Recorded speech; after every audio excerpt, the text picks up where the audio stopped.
শেহতীয়াকৈ চৰকাৰে চৰকাৰী কৰ্মচাৰীসকলৰ বাবে ডিএনএছ এলাউন্স বৃদ্ধি কৰিছে। কৰ্মচাৰীসকলে 2023 চনৰ জুলাই মাহৰ পৰা কাৰ্যকৰী হ'বলগীয়া পৰৱৰ্তী ডিএ বৃদ্ধিৰ বাবে আগ্ৰহী।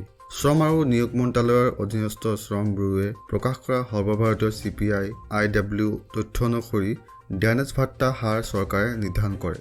লেবাৰ ব্যুৰোৰ এক প্ৰেছ বিজ্ঞপ্তি অনুসৰি 2023 চনৰ ফেব্ৰুৱাৰী মাহৰ বাবে CPI IW 0.1 পইণ্ট হ্ৰাস পাইছে আৰু এই পইণ্ট হ্ৰাস পোৱাৰ পিছত 132.7 পইণ্ট হৈছেগৈ। 2023 চনৰ জানুৱাৰী মাহৰ সৰ্বভাৰতীয় সূচকাংক আছিল 132.8।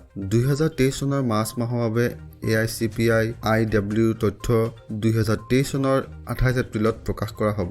যদিও ফেব্ৰুৱাৰী মাহৰ তথ্য দেখুৱাইছে যে DA/DR হাৰ আৰু 3% বৃদ্ধি পাব পাৰে।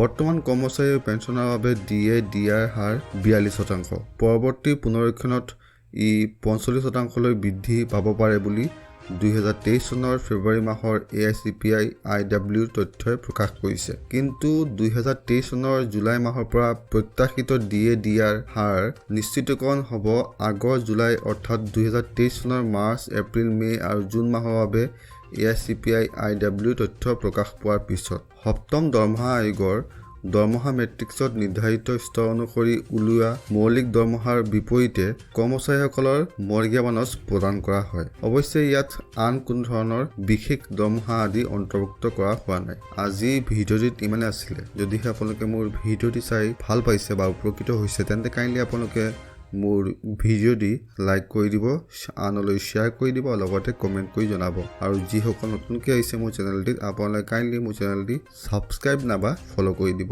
চ' আজিলৈ আহিছোঁ, লগ পাম আন এটি ভিডিঅ'লৈ। তেতিয়ালৈকে stay fit, stay healthy. Bye bye. জয় আই অসম, জয় হিন্দ।